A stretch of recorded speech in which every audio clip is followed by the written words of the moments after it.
Ce jour-là, un train chargé de ferraille et de minerais traverse la frontière entre le Luxembourg et la France. Un coup d'envoi historique et économique est donné. Près de 3 mois plus tard, le 1er mai, l'ouverture du marché commun de l'acier est célébrée à Belleval, au Luxembourg, par la coulée d'un lingot européen symbolique. Comment en est-on arrivé là? Quels sont les hommes qui ont permis la naissance et l'adolescence de la communauté européenne du charbon et de l'acier? Cette communauté, la CECA, dont on a fêté avant-hier le 15e anniversaire. Monsieur Jean Monnet, qui fut le premier président de la CECA, nous précise maintenant les raisons pour lesquelles il suggéra à monsieur Robert Schuman, ministre des Affaires étrangères, l'idée d'un pool charbon-acier. Soulignons que Jean Monnet a bien voulu rendre public pour la première fois des extraits du mémorandum qu'il avait adressé en avril 1950 au ministre des Affaires étrangères. En 1950, j'étais commissaire au plan de modernisation. N'oubliez pas qu'à cette époque, le coup de Prague, le blocus de Berlin, la guerre froide étaient à nos portes.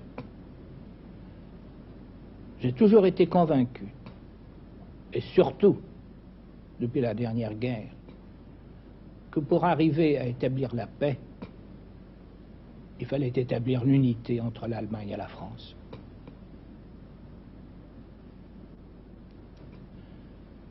Cette unité était difficile. Comment le faire?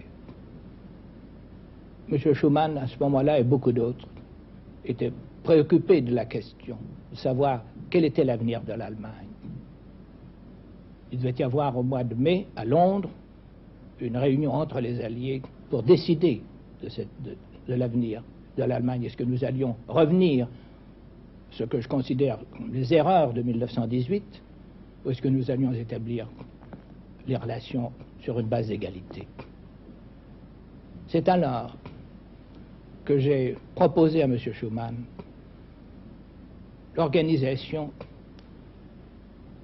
d'une union entre la France et l'Allemagne, ce qui est devenu une Union européenne, et ce qui a été la base de la communauté du charbon et de l'acier. À M. Schuman revient le mérite de l'avoir fait accepter par le gouvernement français et de l'avoir proposé au nom du gouvernement français à l'Allemagne et aux autres pays d'Europe. L'objet essentiel de servir la paix. L'Europe n'a pas été faite, nous avons eu la guerre. L'Europe ne se fera pas d'un coup, ni dans une construction d'ensemble. Elle se fera par des réalisations concrètes, créant d'abord une solidarité de fait.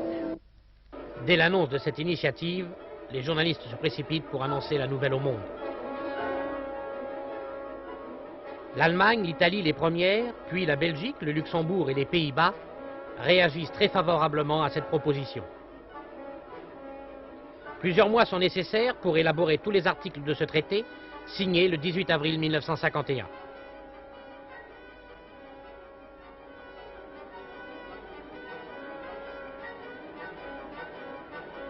Une fois toutes les ratifications parlementaires obtenues, la communauté européenne du charbon et de l'acier vient au monde officiellement le 25 juillet 1952. Le 10 août 1952, la haute autorité entre en fonction à Luxembourg et quelques jours plus tard, le Royaume-Uni fait connaître son intention d'établir avec elle une délégation permanente.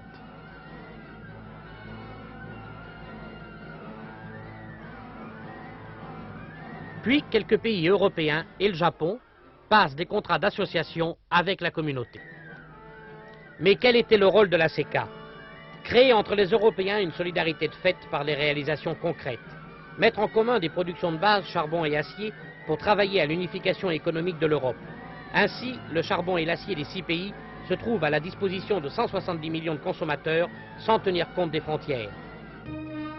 42 millions de tonnes d'acier en 1952, 83 millions fournis en 1964, la CECA est devenue le plus fort exportateur d'acier du monde. En 1970, elle atteindra 100 millions de tonnes, soit un peu plus de 100 millions d'automobiles, ou 3000 paquebots comme le France, ou encore 666 000 km de voies ferrées. En raison d'une plus grande utilisation d'autres moyens énergétiques, la production de charbon qui s'élevait en 1950 à 217 millions de tonnes, montait jusqu'à 249 millions en 1956, pour descendre en 1964 à 228 millions.